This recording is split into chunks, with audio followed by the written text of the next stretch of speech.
I think the patient's prior therapy history absolutely has a major impact on what treatment choice is made in the relapsed setting.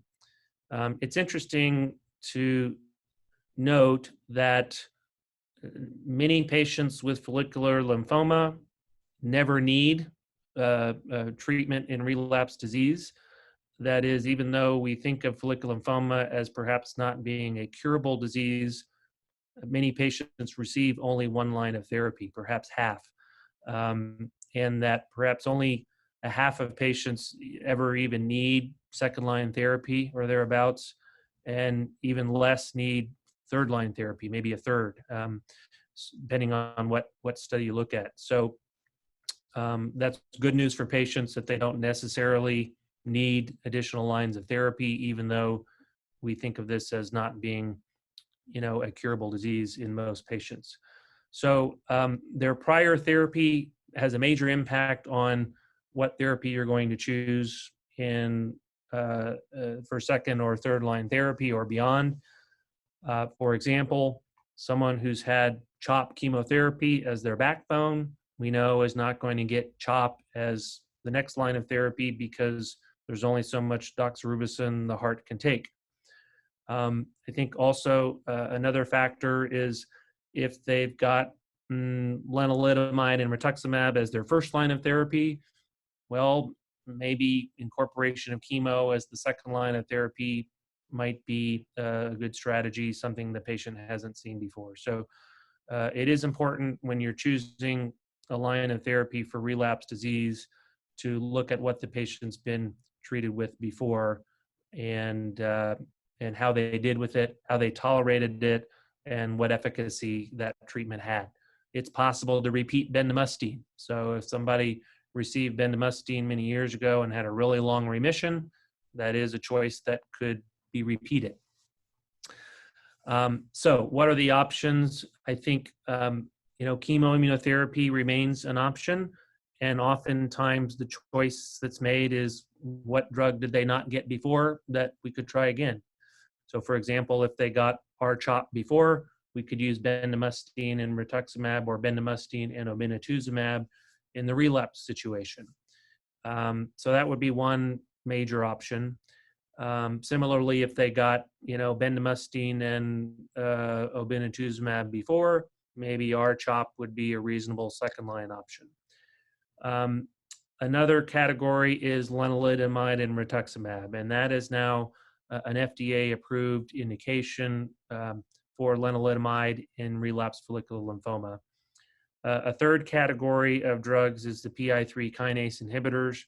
There are 3 of those on the market for patients with relapsed follicular lymphoma: idelalisib, duvelisib, and copanlisib. And then radioimmunotherapy is often a forgotten, underappreciated modality that can be used in patients with relapsed follicular lymphoma. So I would say those are the main categories of agents that can be used for patients, and again, can be chosen on an individual basis based on a lot of factors, including what they received before, functional status, comorbidities, personal preference, etc. So should their initial duration of response affect the choice of second-line therapy or third-line therapy, and if so, how? So for example, if a patient has, say, the median 10-year remission in response to chemoimmunotherapy plus maintenance, that's a pretty good long remission. And does that mean that the patient should definitely get chemoimmunotherapy in the second-line setting? It doesn't have to.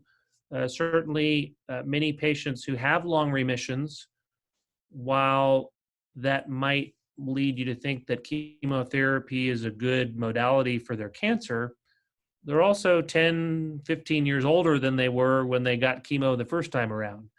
And so certainly using a non-chemotherapy combination such as lenalidomide and rituximab in that situation would be very reasonable. And so it's certainly not the only factor. On the other hand, if a patient has a very short duration of remission. Let's say they get R-CHOP and they relapse within a couple months or within a year of completing their R-CHOP. You certainly can wonder whether chemotherapy again is the right choice in that patient, and whether you want to go with that or use a novel strategy. That's a patient who has an unfavorable prognosis, in whom you're going to be thinking about alternative mechanisms of action. You're going to be thinking about stem cell transplant, and so the duration of response can factor into your decision, but it's certainly not the only factor.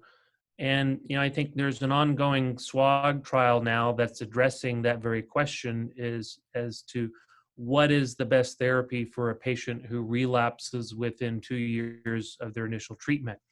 So that's a trial that has 3 arms to it, and patients can receive either chemoimmunotherapy that they didn't receive before, or lenalidomide plus an anti-CD20 antibody obinutuzumab, or a PI3 kinase inhibitor plus an anti-CD20 antibody.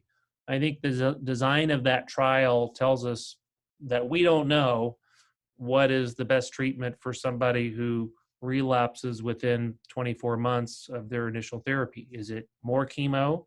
Is it a targeted drug with PI3 kinase inhibitor? Or is it the immunomodulatory drug lenalidomide in combination with CD20? So it's really a great question. It's a great trial with an unknown answer right now.